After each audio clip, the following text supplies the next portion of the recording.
సరైన టైంలో సరైన ఎనాలిసిస్ తీసుకోకపోతే కొన్ని కోట్లు ఇన్వెస్ట్‌మెంట్ చేసినా కూడా ఎటువంటి రిటర్న్ రాకుండా ఎలా ఉన్నారో మనందరికీ యాదగిరిగుట్ట అనే రియల్ ఎస్టేట్ తెలియజేస్తా ఉంది. ఇక్కడ ఒక లైవ్ కేస్ స్టడీ కూడా చెప్తా. నాకు తెలిసిన పెద్ద ఇన్వెస్టర్స్‌కి యాదగిరిగుట్ట సరౌండింగ్‌లో 20, 30 ఎకరాల ల్యాండ్ ఉన్నాయి. అలాంటి వాళ్ళకి 2019, 20 టైంలో నేను చాలా మందికి చెప్పడం జరిగింది. మీ యొక్క అసెట్స్ ఇక్కడ లిక్విడేషన్ చేసుకొని వేరే ఏరియాలోకి మీరు షిఫ్ట్ అవ్వండి అని చెప్తే వాళ్ళు చేయలేదు. కొన్ని వందల కోట్ల వాల్యూ ఉన్న ఆ ల్యాండ్స్ ఈ రోజుకి ఎటువంటి రిటర్న్ రాకుండా ఉన్నాయి. అదే వ్యక్తులు వేరే ఏరియాకి ఆ అసెట్స్‌ని అక్కడ అమ్మి ఇంకో దగ్గర ఇన్వెస్ట్‌మెంట్ చేసి ఉంటే వాళ్ళకి ఎంత రిటర్న్ వచ్చేది ఒక్కసారి ఆలోచించండి. గత 5 సంవత్సరాలు రియల్ ఎస్టేట్‌లో కొన్ని ఏరియాస్‌లో 3 టైమ్స్, 5 టైమ్స్, 10 టైమ్స్ కూడా రిటర్న్ వచ్చింది.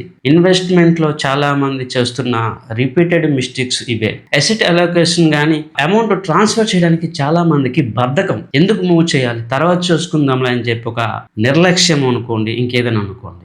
ఇది చెప్పే విధానం హార్ష్‌గా ఉండొచ్చేమో కానీ వాస్తవం ఇదే. మా డబ్బు మా ఇష్టం. ఈరోజు కాకపోతే రేపు ఏదైనా అవుతుందేమో, లేకపోతే ఎందుకు మార్చాలి అని చెప్పి చాలామందికి ఆ బద్ధకంతోనే చాలామంది వాళ్ళ యొక్క వెల్త్‌ని క్రియేట్ చేయలేక అట్లానే ఉంచుకుంటా ఉన్నారు. జస్ట్ ఇమాజిన్ 2018, 19 టైంలో ఒక 100 కోట్ల వాల్యూ ఉన్న ప్రాపర్టీ ఈ రోజు కూడా అదే వాల్యూలో ఉందంటే దానివల్ల ఏం బెనిఫిట్ వచ్చింది? అదే వాల్యూని ఇంకో దగ్గర ఇన్వెస్ట్‌మెంట్ చేస్తుంటే వేరే విధంగా రిటర్న్ వచ్చేది కదా! నేను పదే పదే ఇన్వెస్టర్స్ కమ్యూనిటీకి చెప్పేది అదే.